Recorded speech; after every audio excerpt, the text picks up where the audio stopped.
In the 1860s, Jewish communities in Europe faced a unique halachic challenge: the arrival of new chicken breeds from distant lands.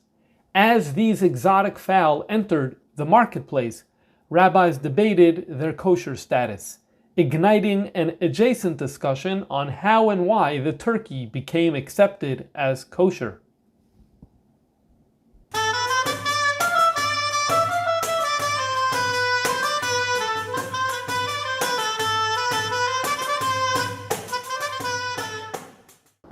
In the Igros Kodesh of the Reb Maharash, on page 8, you have a letter dated Chof Hei Shvat, Tov Reish Lamed Aleph, that's the year 1871. The Rebbe Maharash is writing to Yedidi Harav Hagoin Reb Tzvi Hirsch, and they tell you in the footnote that based on where they got this letter from, they know that this is to a rabbi by the name of Tzvi Hirsch to Markin, who was the Rav in Dubrovna. What's the issue in this letter? Michtavoi bidvar hatarnegoylim hagadoylim kibalti. The Rebbe Maharash says, I received your letter about the large chickens. V'hine ma'alosoit tziteid lahatiram. And you, Rabbi Tumarkin, Reb Tzvi Hirsch, you are arguing that these large chickens should be mutter. Hagam shekoltin min ha'avir. Although they grab their food from the air, we'll talk more about that later on, which is a negative. That's the type of thing that militates against kashrus, as we're going to understand later on. Nonetheless, you're saying that it should be mutter mitzad sheyesh lahem gimel simanim begufam, because they have three signs. These tarnegoylim hagdoylim, these large chickens have three signs that indicate that they are kosher, and that is why you want to paskin that they are kosher. So what is this flaw of being koilit min ha'avir, of consuming from the air? We'll see later. What are these three simanim that indicate that a bird is kosher? We'll also see that later. What we want to understand right now is, what are these tarnegoylim hagdoylim? What is this question that's arising in the year 1871, a halachic question that a Rav in Dubrovna is turning to the Rebbe Maharash for his opinion. Meaning Reb Tumarkin already developed his own opinion. And he wrote, clearly he's not just writing the Rebbe Maharash, what's the din? He wrote the Rebbe Maharash what he thinks the din is. And he's asking the Rebbe Maharash for a haskama. So what is the issue at stake? So in the edition of the letters of the Rebbe Maharash, we look at the footnote. We look at the footnote of the publisher, the editors, and they tell us as follows. The intention here is to tarnegoyle hoidu, hanikroim, which in Yiddish they're called indikes, from India. Kaloimar tarnegoyle India, the chickens of India. Shenizgalu in Gilui America, which were revealed when the America was discovered. Shechashu betchila, at the outset they thought she medinas hoidu. When Columbus set sail to America, he thought he reached the Indies, which is why areas are called, or they were called, some parts are still called, the Indies. And that is where they found this new bird. It's what we call in America a turkey. Most languages of the world call it with some name that's associated with India because of the fact that it's native to the Americas, and the Americas were associated with India already from day one. Why? Hey nikru gam English ahener. The footnote continues telling us that these birds, the turkeys, are known as English chickens. And the reason they're associated with the English is because from the Americas they were brought to England, and from England they spread across the globe. And that is why they're also known as English ahener. It goes on to say that there are tshuvos rabbis nitfesu b'nidoin. There are many tshuvos about the kashrus of a turkey. Elu oisrim ve'elu matirim. There are those who forbid the turkey. This footnote says, ve'elu matirim. There are those who permit it. And if you want to know where you can find all these sources, so he sends you to the Darchei Tshuva. The Darchei Tshuva is a very important halachic work. It's encyclopedic in nature. Rabbi Tzvi Hirsch Shapiro, he was the second Rebbe of Munkach, the father of Reb Chaim Elazar Shapiro, who's known as the Minchas Elazar. This Sefer Darchei Tshuva goes in the areas that he covers. He collects as much as possible everything that was said on the topic. And so if you look at Darchei Tshuva, we're told here, you're going to find many tshuvas on this subject, some permitting the turkey and some forbidding. And that explains why in 1871 we're getting a question to the Rebbe Maharash b'nidoin zeh. And this is what the footnote says. Okay, so why is there a question about the turkey? Why is there a question that would lead Poskim, according to this footnote, to debate this issue, and for a letter to be sent to the Rebbe Maharash discussing this issue? So for that, we turn to the Psukim in this week's Parsha, and Parsha Ser'ei, Dvarim Perek Yudalid. This is the second time in the Torah where we get a list of the birds, specifically, whereas for the other animals, the Torah gives simanim and tells you, for example, for a regular land animal, that it needs to chew its cud and have split hooves. This is not the case, and for a fish, it has to have fins and scales. This is not the case when it comes to birds. Instead, what the Torah does is it says, Dvarim Yudalid, Pasik, Yud Aleph, and Yud Beis, it says, Kol tzipar tahira teichelu, you could eat any kosher bird. And here are the birds you should not consume. And it lists a list. And the first is a nesher, and the second is a peres, and the third is the ozniya, and it goes on, and it lists a nice number of birds. Both here in Parsha Ser'ei, you have a listing of the birds, as well as in Parsha Shmini, you have a listing of the birds.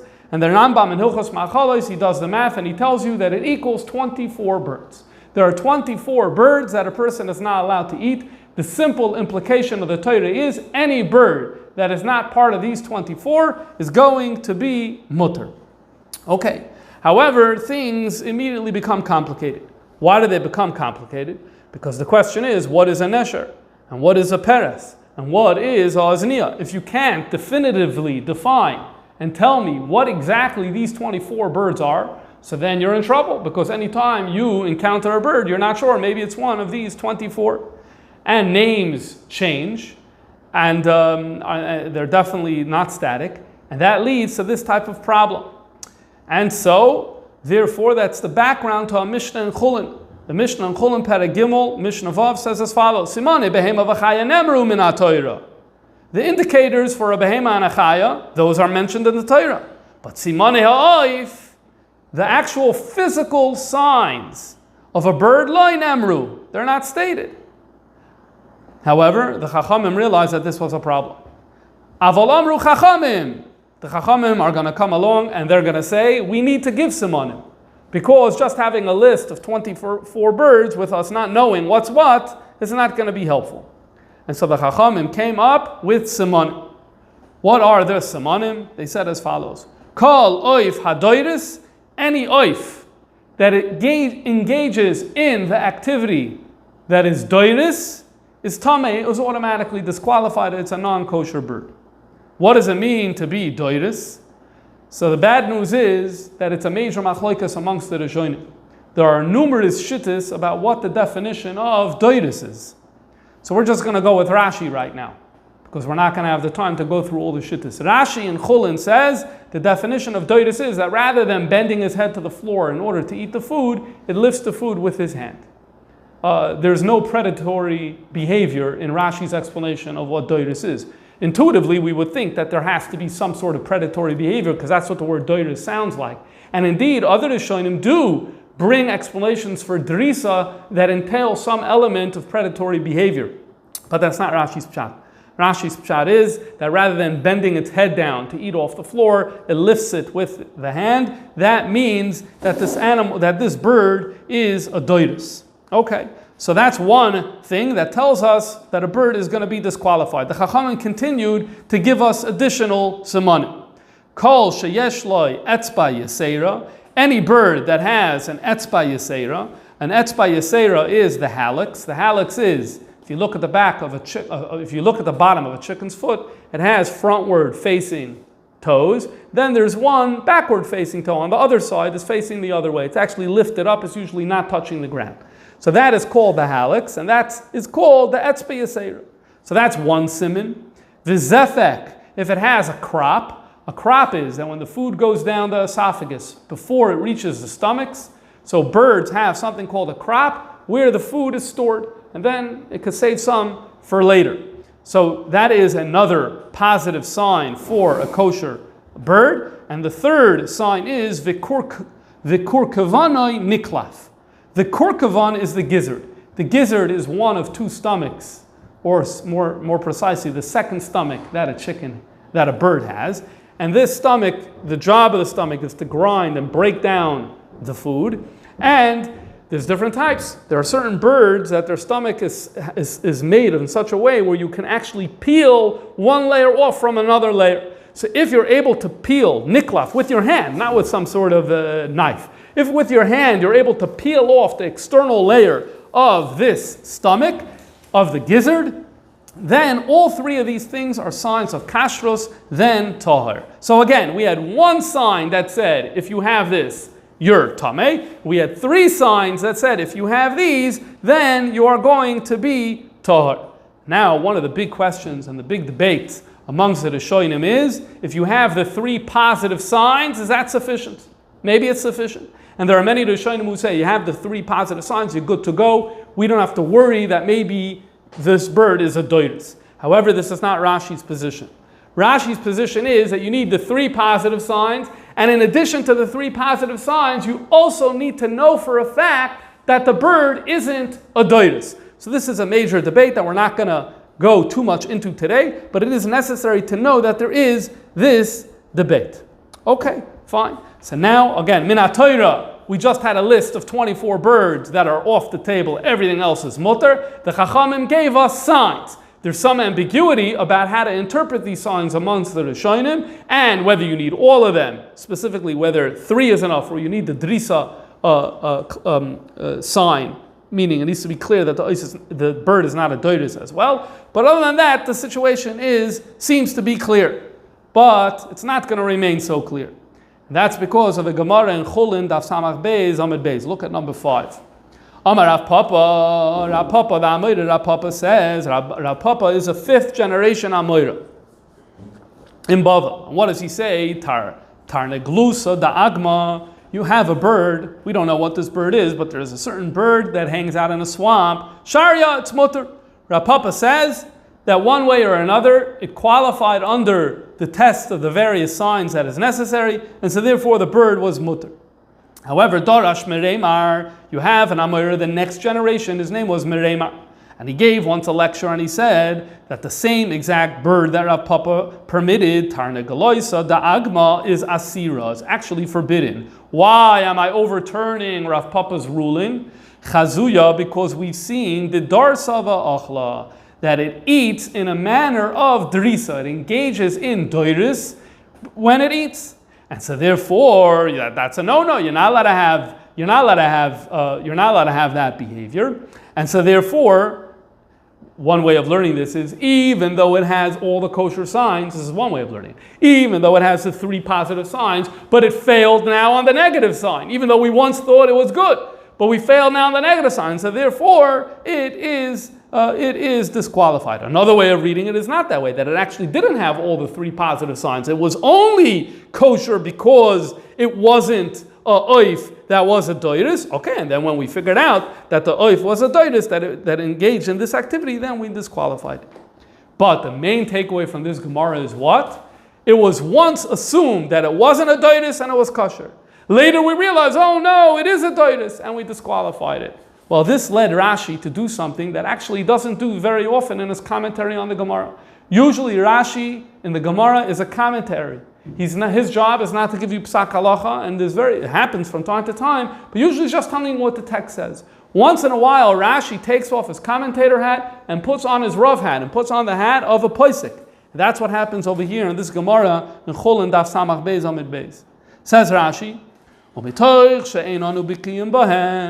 because we're not well versed in the various birds and whether they engage in doiris activity or not. Nearly, it seems to me, says Rashi, the oif haba lefanenu, when a new bird comes to us, yesh loymar, we need to be worried. Shema yidrois, maybe indeed it's going to be a doiris. Why do we have to be afraid of this? We had this case in the Gemara in Chulin of this this bird of the swamp, and we always assumed that Rav Papa assumed it was kosher. But la'achar zman, and later obviously later they saw that it was engaging in this. It was a doitis. So again, Rav Papa wasn't blind. He actually thought he was observing. He looked around and he saw and he monitored whatever type of activity doitis he held it was. He monitored for that and he thought he was good. What happened? It turned out he was wrong. So therefore, we can't rely on observation anymore. Even if you establish, let's say there's 5 different tests whether an animal is doitis or not. Even if you checked each one and said the animal doesn't do any of those 5 activities, you still don't know. Look what happened to Rav Papa. They thought initially no, and then later it turned out it was doing it. And therefore, says Rashi, "Ve'ein oif nechal lanu, ela b'misayris oif shamasru lanu avesenu b'tor." We only eat birds if there is a tradition that our ancestors gave us that indeed it is a kosher bird. V'shaloi masru lanu, and if we don't have that tradition, then yesh lachosh, then we need to be concerned that maybe it is going to be a doitis. Uv'misayris, if however we have a tradition, yesh lanu lismach, that indeed you could rely on. How do I know? Why? Who says tradition is so good? I know it's a beautiful song and fiddler on the roof, but it doesn't mean that that's valid halachically. So he says, yeah, it is. As we see in Chulin Daf Samach Gimel, where it says, that indeed you could rely on tradition when it comes to bird. And so therefore, this is what Rashi says. This is a very significant chumrah that Rashi puts down. Step 1 of the chumrah is to say it's not enough to have the 3 positive signs of the extra toe and those other 2 signs. No. In addition to that, you need to know for sure, based on observation, that it doesn't engage in doiris activity, number 1. Then number 2 is to say, well, we're by definition always agnostic. We don't know if it engages in doiris activity or not. And so therefore, forget it. We're not relying on signs anymore. Only tradition. This is what Rashi says. The Mechaber in Shulchan Aruch more or less accepts this approach. The Ramah, in an unqualified way in Shulchan Aruch, accepts this approach. And this is the origins of this idea that when it comes to a bird, we could only eat it by tradition. Are there views that disagree with this? Sure. The other Rishonim who say they get off right. They say once you have 3 signs, you're good. 3 positive signs, it's good. Or even if they want some information, confirmation that the bird isn't a doitis, they're going to say, I need some confirmation. But I'm not going to say we never know. You rely on whatever information you have, and it's going to be okay, it's going to be good. So not everyone agreed with this, but the Mechaber and the Ramah do seem to embrace this approach, and that's how it kind of became normative, at least eventually this became normative for all of Yiddishkeit. This would explain the background to why a turkey would be a problem. Why? Because a turkey, if it is true that a turkey is a New World bird that originates in America, so by definition, there was never a Messiah for that bird. So when it comes to Europe for the first time in the 1500s, l'chayra, it would seem that a Jew can't eat it because he doesn't have a tradition that's a test to the fact that this bird is kosher.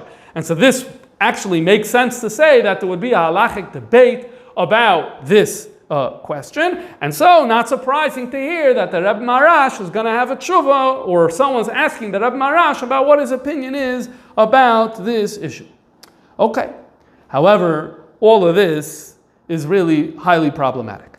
As we're going to see, for numerous reasons, it's going to be very difficult to say that this shaila that came to the Rebbe Marash in 1871, despite what it says in the footnote in the Igris, it's very difficult to say that this is referring to the turkey. Why is that? Well, let's have a look. Rabbi Eliezer Ashkenazi is, at least as of now, considered to be the first Rav to clearly mention a bird, that's the turkey. He was a Rav in Apt in the 1600s, and his halacha sefer is known as Damesek Eliezer. This sefer was printed in the year 1646. Anyway, in this sefer he writes as follows: Tarnagel bara, the wild bird, hu masha anu koiden English henner, what we call it an English chicken, mutarin. The turkey is mutar. Afapi shahoidoi kafus kid duchifas. Although it is true that the comb of a turkey actually is bound, what he means by that is a regular chicken has a comb on his head. A turkey does not have that comb. The language he's using for that, which is language in the Gemara, that a duchifas, which is a non-kosher bird, the Gemara says duchifas comes from the word hoidoi kafus. It's similar to the hoidoi means it's the comb of this bird is kafus. It's tied down in a way that when you look at it, you actually don't see it. So a turkey taka doesn't have this comb. So that's the language he's using here. It seems to refer to, although the turkey's comb doesn't really have a comb, the komakoim kol simane tara yeshboy. It has all the simanim of tara.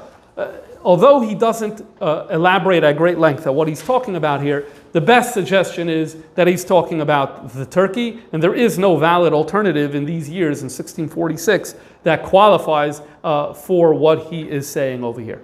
Why is the turkey mutter, he says?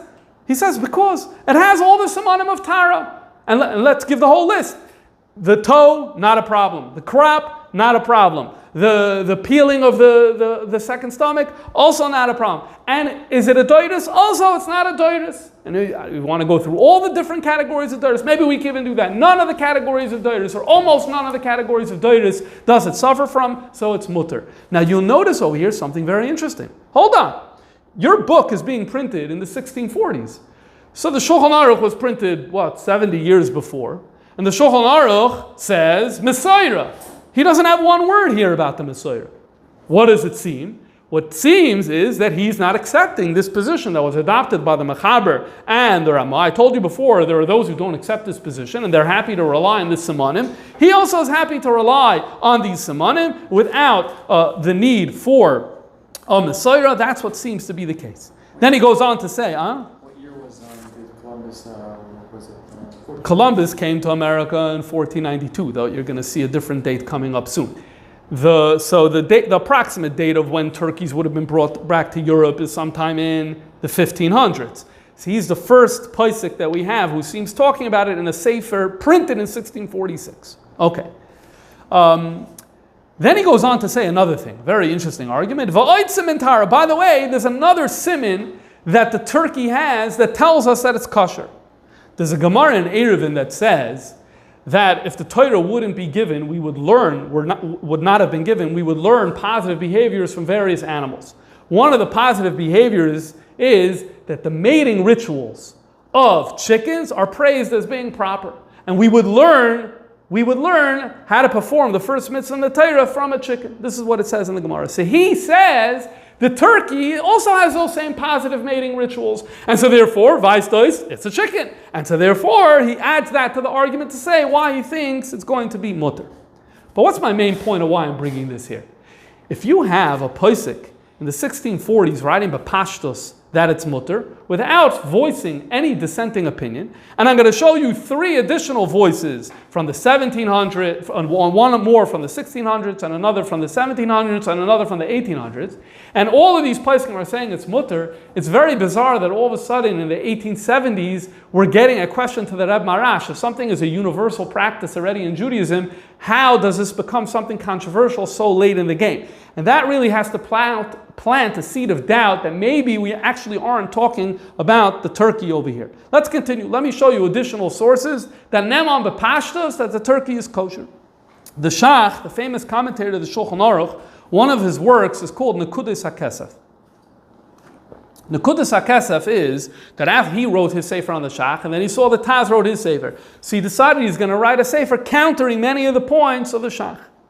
Many of the points that the Taz, Reb David Halevi Sagal, writes in his sefer the Taz, so the Reb Shapsi Katz, the author of the Shach, counters in his sefer Nekudas HaKesef. Now, the truth is his son, it seems, published the sefer, because some of the ha'aras in Nekudas HaKesef are clearly written by his son, Reb Moshe. This ha'ara that we're going to read now from Yeredeas, Siman Samach Zayin, it's clearly written by his son, because he writes, in this paragraph he writes about his father. Anyway, look what he writes here. Yesh litzmaya ala minig, we have to be a little surprised by the custom, shenoyeg in oilam, that everyone has, kishashoichatin tarnegoilim shekoirin undik, so that's unmistakably the turkey. Notice the hint, the India terminology here. When they shecht the turkey, so there's this custom that after the ritual of shchita, they actually give another zetz to the chicken's head for whatever reason, and this is a big problem, he says, for the issue of dam, and whether you're going to be able to properly salt this animal in a way that satisfies the halacha in terms of the blood, and so therefore it seems to be a problem. But I haven't seen anyone protest. The issue over there that he was concerned with does not need to concern us here. But notice, he's taking it as a given that everyone is shechting turkeys, and it doesn't even come up as something that's controversial. This also is from the 1600s. The Sefer Nekudas HaKesef was printed for the first time in the year 1677. Let's move to the next century, into the 1700s. You have, by the Noida B'Yehuda Ma'adura Kama of Yeridea, Siman Lamed Gimel. He writes a story. There was a Pidyon Aben, and they wanted to serve meat by this Pidyon Aben. They salted Achad Asar English Hener, 11 English chickens, presumably this is the turkey, Vishloisha Entin, and 3 ducks. And they salted them together, and then they cooked the gizzards of all these together. What was the problem? They found a shaila in one of the gizzards. So the only reason why we know about this is because there was a shaila in one of the gizzards, but the reality is, the fact that they were using English shehener, the turkey, is uncontroversial by the Noida B'Yehuda. And the last example is from Reb Shlomo Kluger. This moves us into the 1800s. He died in 1869. He was a Rav in Brody.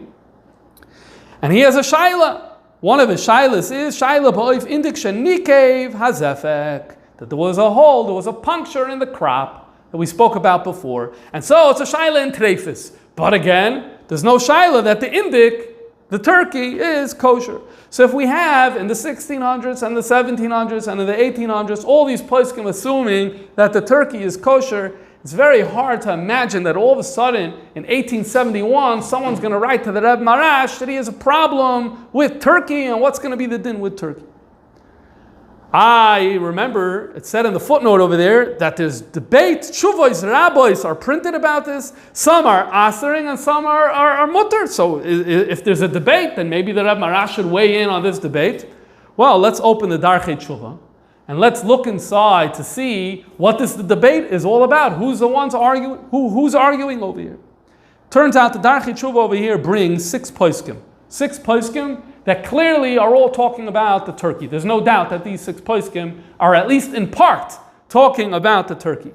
The problem is that every single one of them takes it as the pashtus, that a turkey is mutter. We're not going to read all 6. Let's just read the first one. That will be the example, and you're going to trust me that the other 5 do exactly the same thing that he does here. This is Reb Tzvi Auerbach. So he wrote a commentary called Nachal Eshkol. Some controversy associated with that, but we're not going to get into it today. So he lives in the 1800s in Germany, 1808, 1872. He writes as follows: Hatar negoylim shekoyim indish shehener. Turkeys, he says India clearly. They came from India to England, and from there to Germany. His dates are very good. If you're living in the 1800s, the turkey is 300 years old. Everyone eats it, no problem. Although they're quite different from chickens. First of all, in size and in height, they're twice the size of a chicken. And the head is different. We spoke about that a little before. There's something called a wattle, a dam-dam that's red, tachas rosham, under their heads. The chicken doesn't have that, so it's quite different. And guess what? Everyone is eating it, no problem. He does not question it. He's noting the fact that it's interesting, as do the others as well. They note the fact that it's interesting that the turkey is kosher. Not one of the 6 tshuvas that the Darchei Tshuva quoted asers it. In fact, before 1871, we can't find one tshuva. Forget a tshuva. We can't even find one rav whose name we could say that as a matter of halacha, he said that the turkey is forbidden.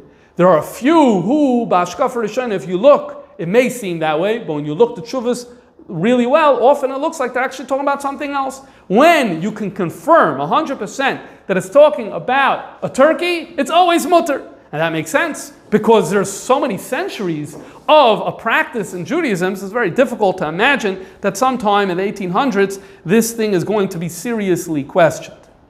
Okay, so for these reasons, it seems highly improbable that this question about the Tarnagoyim Hagdolim that Reb Tzvi Hirsch was addressing and that he asked Reb Marash to get involved in, highly improbable that this is the turkey.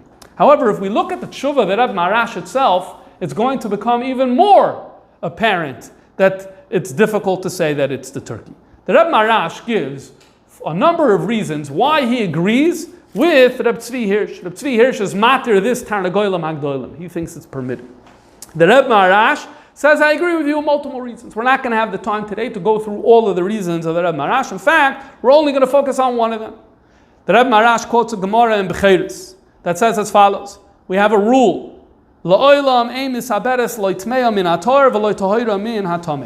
Animals cannot become pregnant from each other. It is not possible to have a non-kosher species and a kosher species mate in a way where you're going to have a living offspring from this union. That's not shaykh. Why is that relevant over here? Says Reb Marash, although the passage in the Gemara clearly is talking about animals, it's not talking about birds, it's not talking about laying eggs or anything like that. Nonetheless, just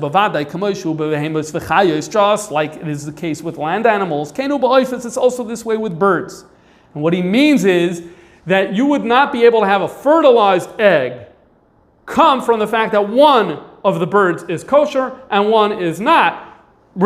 So the idea that you would be able to have a chicken to lay an egg that has been fertilized through the union of two chickens and that would result in a live birth, the Reb Marash says based on this Gemara, it shouldn't happen. The regular chicken, the little chicken, the one we've always had here in Russia. Which we have a tradition that it's kosher. We see that it's misaberes, matelas beitzim, minatarnagol, hagodol, hanikra englaner. It becomes, the fertilization of the larger bird, that's known as the English bird, actually is effective when they mate, and the result is an egg that can hatch and that can turn into a live birth. This is great evidence that Gama Tarnagal Lutar must be that by definition, per the rule in the Gemara, must be that both are tar. The chicken we know is tar, and now we know that this Tarnagal Hagdolim is tar. So there's someone who studied this whole subject of turkey, and he wrote a number of articles about this. And years ago, he pointed out, because of this point alone, just this point alone, that it's very hard to say that Reb Marash is talking about a turkey. Why? Because the idea that we see that turkeys and chickens mating together and resulting in fertilized eggs and live births, that's not something that was happening then. It's not something that happens now. There's been some experiments in labs and where they do some of this work, and there's been some positive results perhaps, but nothing that the Reb Marash would have been observing that he says, Anuroyim. That's not something that existed, and so therefore, from this element, he's skeptical that we're talking about the turkey. However, there's actually another point that's relevant to this discussion, and that is the end of the tshuva of the Reb Marash. I mentioned before that Reb Marash gives a number of reasons why he agrees that it must be this Tarnagal Gadol, this big chicken, is kosher. And at the end, he says something very, very interesting and highly unusual in this type of context. Let's see the conclusion of the letter. Mikal halin tama, for all these reasons, nirali shamuta loichlam. It's permitted to eat them. Uve'irenu, and in our city, oichlam oisa b'lishum pikbuk. Here in Lubavitch, we all eat these Tarnagoyim Hagdolim in 1871. No problem. Va'chumrais. You want to know where this chumrah is coming, that maybe it's disqualified? Look what he says here. Aleim nitzmach, they've come, me'ashoichtim, from the shoichtim, uvale hachakira, and from those who lease, the zivchei tzadak shalahem, those who lease the butcher tax. What's the Rebbe Marash referring to over here? The Rebbe Marash is essentially saying it's a conspiracy. The shoichtim want to disqualify these Tarnagoyim Hagdolim. They want to say, why? Because it's good for the shoichtim. That's one demographic that wants to disqualify. It's good for the shoichtim. It's financially good for them. And then there's another demographic that wants these Tarnagoyim Hagdolim disqualified, namely, Balei HaChakira. Chakira is those people, they would lease the tax. So the story is briefly as follows. The history in Russia, the Jewish community initially had a tax. If you went to the shochet and you had an animal slaughtered, in addition to paying the shochet, you also had to pay a tax to the community. And this was used for the general needs of the Jewish kehillah. Eventually, the Russian government decided it's getting involved, and it said it gets a portion of this. Part could still go to the community, but it takes a portion for itself. And even when it goes to the Jewish community, now the government chose where it's allowed to go and where it's not. So the Russian government got highly involved in this. Now, one of the things they also did is they appointed a yid in every community. They appointed a yid who essentially became the tax farmer. His job was to ensure that everyone's paying the tax. So what did it look like? They basically would come to him and they say, we expect from you X amount of dollars. So you need to bring that to us. But you're free to do whatever. And as payment, you also could take some. You could take a cut. And so the result is that now there are 3 pockets that are getting full from this tax. The Russian government, the kehillah, the Jewish community, but there's also this tax farmer who's getting this money. As you could imagine, many of them were unethical. Okay, now's not the time to get into that. So they were known as the people leasing the tax, the Balei HaChakira, Chakira with a kaf. Zivchei Tzedek is the institution of the Shechita. So the Shachtim and these tax farmers, they want to disqualify the Tarnagoyim Hagdolim, says the Reb Marash. Why? Because the fee that a shochet gets for the Tarnagoyim Hagdolim is less. Doesn't tell us then what. But it's less. And likewise, the tax that's going to end up going, a part of the tax that's going to end up going to the tax collector is going to be less. In other words, what's the Reb Marash saying? That if you knock out these Tarnagoyim Hagdolim, let's say you say they're aser, so then what's the assumption? The assumption is, now let's assume it's turkey, because that's the word we've been assuming the whole time it's talking about a turkey. If you knock out the turkey, so then people are going to say, oh, I cannot do a turkey. What am I going to do? I'm going to go to ducks, I'm going to go to lamb, and here we know that the fee to the shochet was higher, and the fee to the tax was higher. So just to give you a little information about the tax, so I found a newspaper article from 1875 in the town of Dvinsk where someone says how much the taxes were. So for a behema gasa, for a cow, it was 80 kopkes was the tax. For a behema daka, a sheep, a lamb, 55 kopkes. For one type of duck or a goose, 14 kopkes, another type of duck or a goose, 7, I wasn't sure what's what, and a chicken is 5. So in other words, by them getting rid of this turkey, the idea is people are going to go up to the next thing that's a higher price. And so like this, the shochet makes more and the tax guy makes more. And that's the conspiracy of why they want to say these Tarnagoyim are possible, are treif. Now here's the problem. If we're talking about a turkey, the whole scheme won't work. Because what's everyone going to do? They'll just go down to a chicken. If I tell you you can't get turkey, you're just going to go get it. You can just go get chicken. Something is very off about this whole assumption that we're dealing here with a turkey. Okay, so I think we made the case from so many different angles that we're not dealing with a turkey over here. So now let's try to figure out what indeed are we talking about. There was a Rav who passed away in 1881, whose name was Reb Aryeh Balachover. He's the author of numerous halachic works, one of which is known as Arukas HaBoisen. In Tshuva Tezayin, he has a long tshuva, and look, let's read a passage that he writes over here. Bebeis Yisrael and the Jewish people, I see today a big scandal about Tarnagoyim Hagdolim. That's the same words the Reb Marash used. Asher huva lemedina zois, which came here to Eastern Europe, Eze Shanim, just a few years ago. Mimedina Acheres. He's clearly not talking about the turkey here. The turkey came in the 1500s. He's talking about, over here, a new bird that just came a few years ago from a different country. He doesn't tell us where. V'nikroim, they're known as Galaganske Hiner Oivolichische Hiner. He gives them 2 Yiddish names that we're not going to get into right now. V'hengdoilim bekoima, and they're taller. Uveivarim, and their limbs are bigger. Yosei harbe, considerably bigger than the regular chicken. And also their voice is a little different. However, their overall look is like every other chicken. This also makes it clear he's not talking about a turkey over here, because he says it's only a little bigger, and the voice, he doesn't talk about the other things that we spoke about before. And then he goes on to say, it has all this new chicken that just came here a few years ago. I didn't tell you the date of this tshuva. At the end of the tshuva, Rabbi Aryeh Balachaver writes that he wrote all of this in 1860.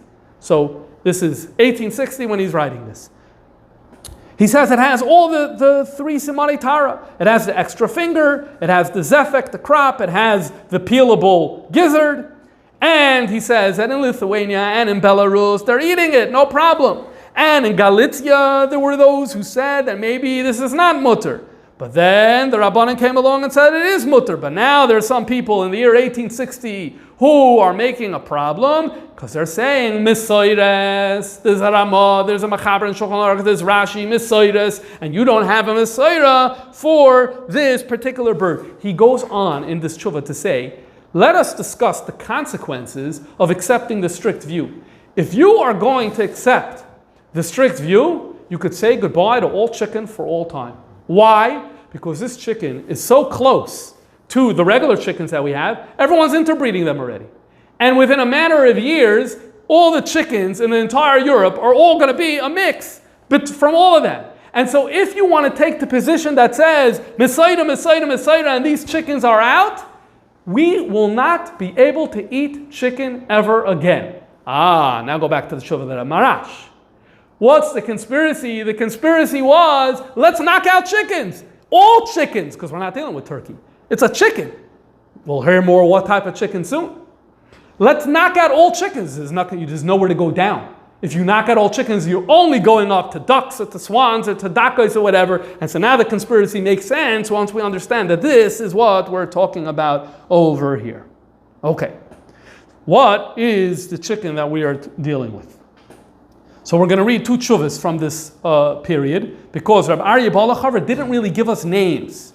He gave us a little bit of a description, but he didn't tell us names, or more importantly, he didn't give us origins. He didn't tell us where it's coming from. But we're going to get this information from two other tshuvas. One of the most important Rabbanim in this time in Lemberg, Rabbi Yosef Shaul Nathanson. He passed away in 1875. And in his tshuvas Shoyel Umeshiv, he writes the following. I received a letter from a rabbi by the name of Naftali Chaim Horowitz of Zikov. This Reb Naftali Chaim Horowitz of Zikov is a son-in-law of Reb Chaim Tzanzer's son-in-law. Reb Chaim Tzanzer is the first Tzanzer Rebbe, the Divrei Chaim. So he had a son-in-law. His son-in-law is Reb Naftali Chaim Horowitz of Zikov, who's writing a letter to Reb Yosef Shaul Nathanson in Lemberg. This is what the letter says. Oitos oifos kuvritzer. All right, now we got a name. We have the name, birds that are kuvritzer. We'll get a little more information about this name in a moment. V'hinini l'hoidia, I want to let you know, Asher b'Yerushalayim ira kodesh, in Yerushalayim konisi yachaman l'dugma. I went to Eretz Yisrael and I bought a sample of this kuvritzer. Now, what's he doing in Yerushalayim? He's a Rav in Zikov. The answer is that we know from other letters that his Shver, Reb Chaim Tzanzer, who was very involved in the question of these chickens, actually, in order to resolve this issue, sent him where? Sent him to the area of Eretz Yisrael. So he's saying, I bought one in Yerushalayim, and I bought another one, Izmir, in Izmir. Izmir today is in western Turkey. There was a very important Jewish community there at the time. And he's saying, I bought two samples of the same chicken, one in Yerushalayim and one in Izmir. Okay, where is this chicken from? So as he's going to go on to say, he actually went to ground zero of where these chickens come from. And that was Cyprus. He says, ki kibrutz. Now, kibrutz may not sound like Cyprus, but we say Cyprus. But remember, it's a C there. What if you made it a hard C, right? So once that's a hard C, then it actually is much more similar. Kibrutz, it's very similar to Cyprus. Kibrutz Gufa, that island, that's to the west of Eretz Yisrael, Lo Yachon, south of Turkey, Lo Yacholti Liknei Shama. In Cyprus, I couldn't buy it. Why does he want to buy it in Cyprus? What's he calling the chicken? Kuvritzer. Kuvritzer means a Cypriot chicken. A chicken from Cyprus. I wanted to go to Cyprus and get it there. Why couldn't I get it there? Because there is no Jew, Bechol Umzelin Grekish, on any of the Greek isles. There is no, which he's including Cyprus as one of the Greek islands, there is no Jew there. So they don't understand my language. It's very interesting because usually even without language, you're usually able to buy something in the market. But this is what he says. He wasn't able to buy it because they didn't understand his language. But I saw those birds that were being brought from Cyprus on the boat. What boat? His itinerary seems to have been Yerushalayim, Cyprus, Izmir. That makes sense. That's how you go to Israel, you go to Cyprus, a little west, and you go further west to Izmir. So he says, I saw on the boat, presumably going from Cyprus to Izmir, I saw that there was this chicken on the boat. And he goes on to say, because they were going to use it for mealtime during this voyage. I wanted to give the captain 10 silver coins for just one of them, but he didn't want to give it to me. Didn't want to give me this chicken. So I was with people from Eretz Yisrael who were with me on the boat. And they said, don't worry, you don't need to buy it here in Cyprus, don't worry. You're going to Izmir, you're going to buy it over there. Because it's only 1 day's travel from Cyprus to Izmir. And everyone knows that all of the merchants, they bring the birds from Cyprus and they bring them to Izmir. Hundreds and tens of thousands of these types of birds. So I came to Izmir and I bought the chicken over there. And I asked the rabbis, is this kosher? What's he doing here? He wants a Messiah for this bird. He wants a Messiah. Do you guys have in Izmir a Messiah that validates the Cyprus chicken? And they said, yeah, we eat it, no shaila whatsoever. And guess what he says? It looks exactly the same like this new chicken that has appeared in Galicia. So writes Reb Naftali Chaim Horowitz in a letter that Reb Yosef Shaul Nathanson, who also wanted to say that this is 100% mutter without a shaila, he quotes this testimony to justify his position. And the letter goes on to say that he sent this information to Shver, the Hagoyin, Misans, and he was matert, and Reb Chaim Sanzer Taka said that this is mutter.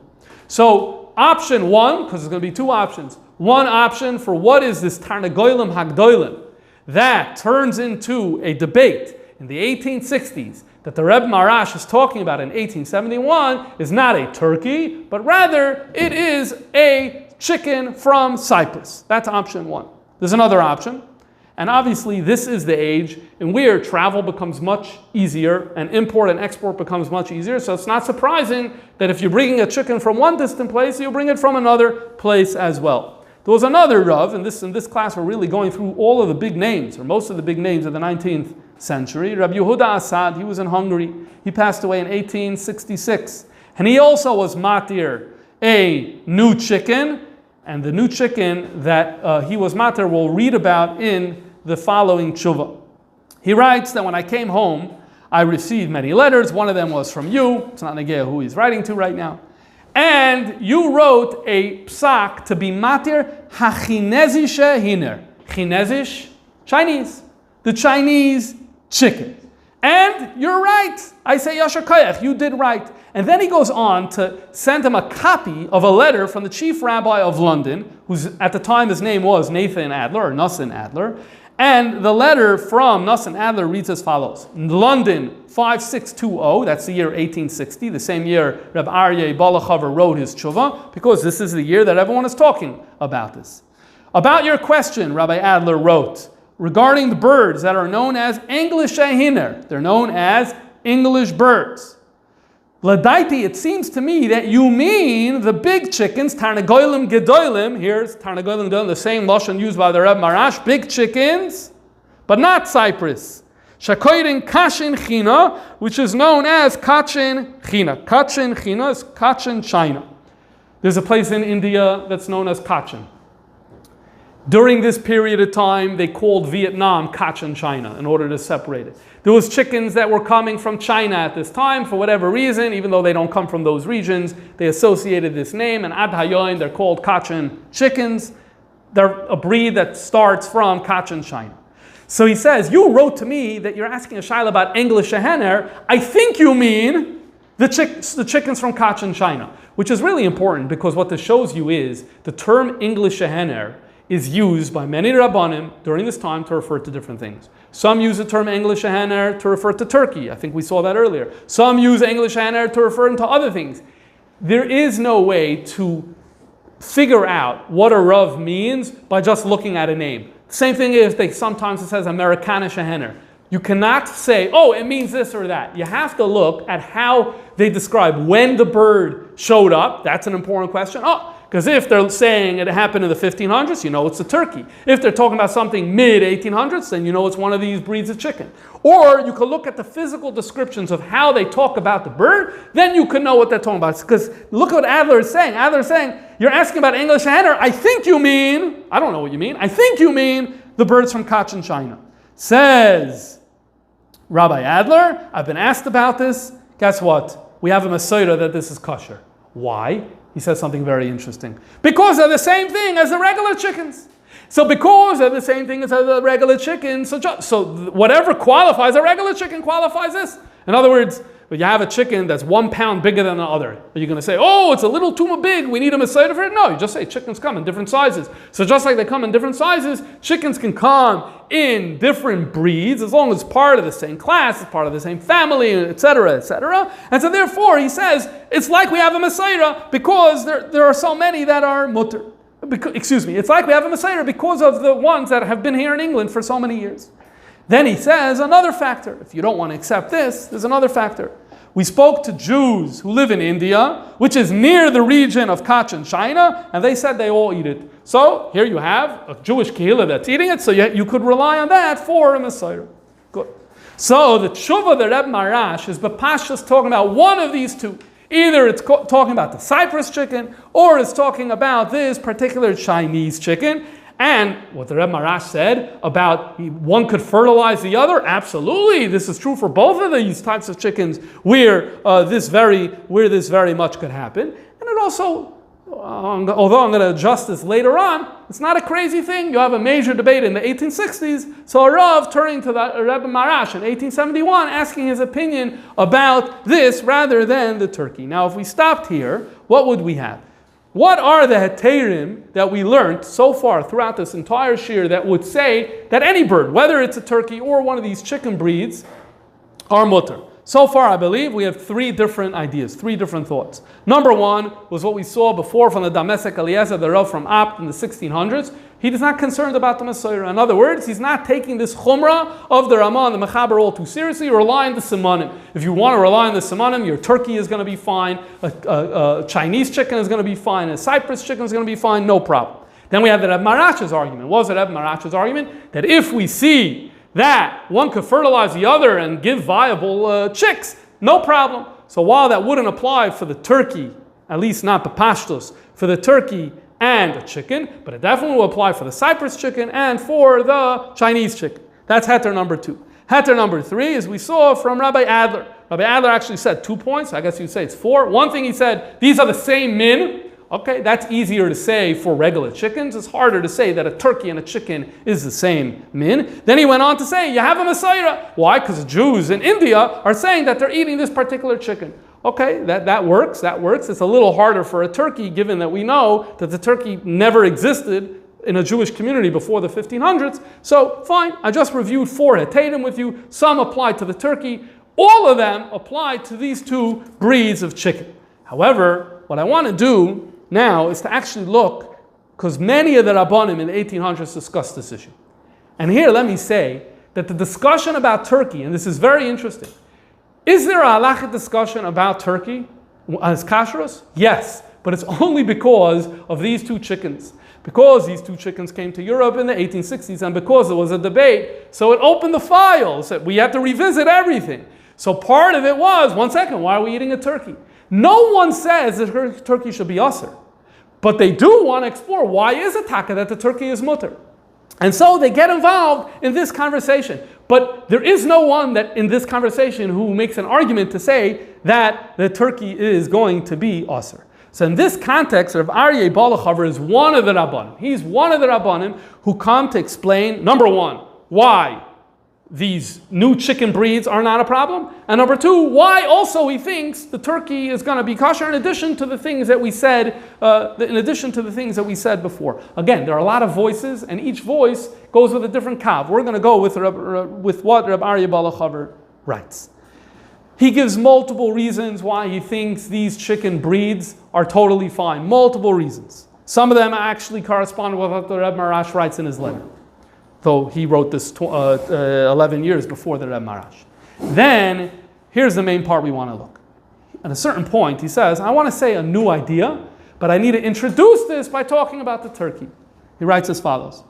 I've always wondered about the fact that we eat the oif that's called Indic, that's the India, or otherwise known as the English Sherhan, because this bird comes from where? America. And it was brought to these countries. How do I know? How does Rabbi Aryeh Baal HaChaver know this? He says, I looked, b'divrei hayamim shalahem. I read secular history, and that's where I learned that that's what happened with the turkey. Now he does some math. He says, when was America discovered? He says in the year Reish Nun Daled, La'elef HaShishi. This is a little bit of a problem. Reish Nun Daled, La'elef HaShishi is the year 1494. Columbus' first voyage was in 1492. Columbus' second voyage was in 1494. But he's giving you that year based on the Sefer Tzemach David, which is a history sefer by Reb David Gans, who, that's the year he uses. I'm not sure why Reb David Gans, who himself is quoting from a non-Jewish source, I'm not sure why he goes with Columbus' second voyage, but that's what it is. But either way, so if they only reached this in 1492, 1494, how did the Gdolim, how were they matir that we should eat this bird without a Messiah? Because you're going to say in America there was a Messiah? There were no Jews in the Americas to establish a Messiah. So how did all of the poskim say that the minig is to follow the Ramah? Everyone says, yeah, the Ramah, the Mechaber, Rashi, we only follow a Messiah. Really? That's not the minig. What's your evidence that's not the minig? Because of the turkey. The turkey is the greatest proof that we don't follow Rashi. The turkey is the greatest proof that we don't follow the Mechaber and the Ramah. This is Rabbi Aryeh Baal HaChaver says, I've always wondered about this. And then he goes on to say something interesting. The truth is, he says, that there have always been families who stayed away from eating the turkey. He quotes here that there's a family that's called the Frankel family that doesn't eat it. And he goes on to say another family as well. Now today, it's very well known, the Shalah's family. He was completely unaware of anything to do with the Shalah. In fact, the Shalah thing doesn't say in any of the works of the Shalah. In fact, I think, I asked Reb Shlomo Horowitz, and he sent me a source. As of now, the first printed source that says anything about the Shalah's family not eating turkey comes from the 1930s, which is very, very late in the game. Now, it could be, it was an oral tradition for then, but still, you're talking about something that was definitely not well known. But what we do know is that it's a little bit of a mistake to just say the Shalah.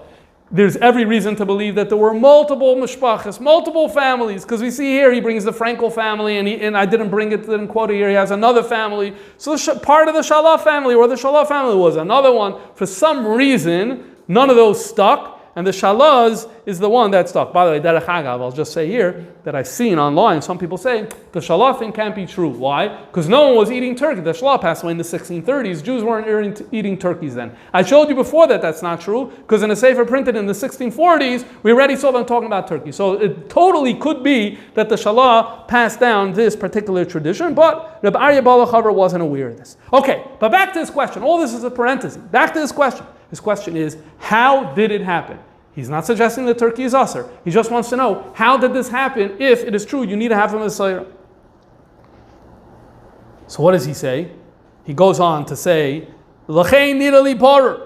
D'chiv da'atan da'machmirim shaloi lismech al samanim hirak michshash. What is the whole reason not to rely on samanim is a chshash? What's the chshash? Shema yinim seshadaitis. We're afraid, maybe we're going to learn after a number of years that maybe it does have one of the signs of a doitis, like what happened in the story with Rav Papa and Meremar. So let us suggest, he says, that's only with a bird that comes before us and we don't know it. But if you have a bird that grows at our homes, on our farms, thousands and tens of thousands, and we see for many years that it doesn't exhibit any doiris behavior, so we're still going to be worried that maybe one day it's going to happen? No. It must be, go to the Gemara. That Gemara was talking about Tarna Gulusa, the Agma. What does Agma mean? It hangs out where? In a swamp. It wasn't observed closely. Because it wasn't observed closely, so you observe it here and there. So if you only have intermittent observation, so then we could be worried. So then Rashi says, intermittent observation is not enough. You need to have a Messiah. But if you have constant, consistent vast observation, Rashi's Chumrah simply doesn't make any sense anymore. And the Mechaber and the Ramah, so although Rashi doesn't say it, and although the Ramah doesn't say it, none of them say this exception. He is suggesting that there's a major exception to this rule, and that basically, before I told you that the domestic Eliezer didn't care about Mesorah, just said you follow Simanim. He's not going so far. He's saying we do care about the Mesorah. But, because we do accept the Chumrah of Rashi, Mechaber, and Ramah, but with a major qualification. If we're able to observe that it doesn't have the Drissa, no problem, you can go ahead and eat it, and that is why we eat the turkey. We eat the turkey because it doesn't exhibit the signs of a doitis. This was observed, and that's why the Rabbanim were materit in that generation. And he says, and that's another reason, one of many, why these extra breeds, these new breeds, the Chinese breed and the Cyprus breed, should be considered okay. He gives many other reasons, but on top of all of them, he gives this to say, you don't need Mesorah for these chickens, we're observing them, there is no Drissa whatsoever. This is the heter that Reb Aryeh Balachaver introduced into this conversation. Okay, so it seems like the mystery has been solved, but not so fast. One more point. What's the point? The point is as follows. If in the 1860s, Yutaka had a vast conversation amongst Rabbanim about this issue, and everyone pretty much was matter, which was the case, because we have to remember the consequences here, as I said before, would mean, as Aryeh Balachaver pointed out, no chicken. Jews would never be eating chicken ever again, if you would have accepted the Das HaOisrim. So, if in the 1860s, all of the greats had this conversation, it still is a little bizarre that in 1871 a Rav is sending a thing to the Reb Marash about this. And so it's not a question that's going to keep you up at night, but there's a solution to this problem. Okay, so here's a sefer that's called Suga B'Shoshanim. It actually just came out. The Lubavitcher Junger man, whose name is Chaim Brickman, who is the editor, Meir Chaim Brickman, who's the editor of this sefer. The Rav, his name is Reb Mordechai Margolius, is an ancestor of his in one way or another. This Reb Mordechai Margolius, he passed away in 1916, 1917, in that time, Kislev Tov Reish Ayin Vav, and he was a chassid, and he wrote a sefer. Most of it is on Hilchas Nida, but he also he was a Rav in Disna. He was a Rav in Disna. In the back, they have here Tshuva. So this sefer was printed once in the 1890s. In 1894 it was printed once, and just now it's been printed again, mamish 2 months ago in Eretz Yisrael. So in the tshuva that they have here in the back of the sefer, it says as follows. Kfar Erichu, Reb Mordechai Margolius writes, Kfar Erichu chachmei ador shalafanenu. The rabbis of the earlier generation wrote, Bekoicha de Teira, being matir, advala tarnagoyim achadoshim, the new chickens, asher huvu meretz rechoika, which were imported from distant places, hanikroim b'shem kuvritzer. That's the Cyprus name. Oy Galagansky, Oy Volach Shahiner, those two names we had before in Reb Aryeh Balachaver in Arugas HaBoisem. Meshulim Ksas Me'ar Tarnagoyim, they're a little different, they're higher, their voice is different, and he sends you to 2 different places where to look, including the Sefer Arugas HaBoisem, where it is permitted. All right, so this was settled already in 1860s. No. Amnam B'Shnas Tov Reish Lamed Aleph. The Mordechai Margolius writes that in the year 1871, the exact same year that the tshuva, that the Reb Marash is involved in this discussion, there was a new question, something new happened about this. Why? We saw that these, whether it's the Chinese or whether the Cyprus, I don't know, but one of these, seems like the Cyprus, because he uses the word kuvritzer, so it leans in the direction of the Cyprus. The Cyprus chicken was koilet min aver v'oichol. Remember, the opening text of the Reb Marash, Reb Tzvi Shtomarkin wrote to the Reb Marash saying, the problem is they're koilet min aver, which is a perfect correspondence with what we have over here, and it's the exact same year. So what are we talking about over here? What's the problem of koilet min aver? The Gemara in Chulin, Tav Samachei Omer Aleph, addresses the problem of, we said that there's a doitis is a problem for an animal, and it's a disqualifier. How do you know if a oif is a doiris? So the truth is, there's multiple layers to this question because there's a machlekes of what it means. But even if you settle on that it means a certain thing, but if you're looking at it right now, maybe it doesn't have an opportunity to engage, and when you're hungry, you want to eat it. So how do you know? So the Gemara gives you a simin whether it's a doiris. So remember, doiris itself is a simin. The Torah just gave you a list and said everything else is kosher. The Chachamim gave you simanim. Now we're getting a simin for a simin. What does it say? Reb Shimon ben Elazar says, Kol oif hakoilet min ha'avir, if the oif, when it eats, Rashi says simply that it doesn't wait till it falls on the floor and eats it off the floor. If you throw it food, it's gonna eat it mid-ear. So then that tells you that it's a doiris. This is how the Mefarshim understand what the Gemara in Chulin is doing here. So here we have a bird, the cypress chicken. We decided that it's kosher for whichever one of the reasons that we decided. But all of a sudden now there was a farmer who said that he saw it engaging in this activity. So now I know that it's a doiris. If it's a doiris, it has a siman that it's a doiris. If it has a siman that it's a doiris, it'll disqualify. This was an event that happened when? In 1871. And there's a little bit of a triangle here. They're all in the same region. Reb Mordechai Margolius is the Rav in Disna. The Reb Marash is in Lubavitch. Reb Tzvi Hirsch, Tomarkin, is in Dubrovna. These three are very, very close to each other. So it was a local shaila that arose mamish in that area. They said, we know what the Rabbanim have been saying for the last 11 years, but what now? So Tomarkin wrote a tshuva, and guess what? The tshuva was never published till now in this sefer. The editor put in the back, he went to Los Angeles, and there's a ksav of the tshuva from Tomarkin to the Reb Marash, and he included it in the back of the sefer.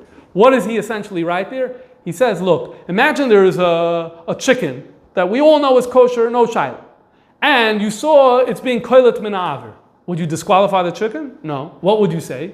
You would say, it learned a non-kosher behavior. You could train a chicken to do anything. It went to the circus and it learned it. Doesn't mean anything. He says, so Tomarkin wants to say that's the same thing with here. We established this as a kosher chicken. All right, dude, some environmental factor it took on this behavior. But no, we're not going to say that therefore we know that it's a doiris, and so therefore it's not going to be disqualified. The tshuva that Reb Marash is to him. And what does the tshuva that Reb Marash do? It basically confirms his argument that it's a kosher bird and gives additional arguments for why that is the case. And so with that, I think we put the puzzle together. And we now understand the background and the context of why this tshuva question arose and was dealt with in the year 1871. Good.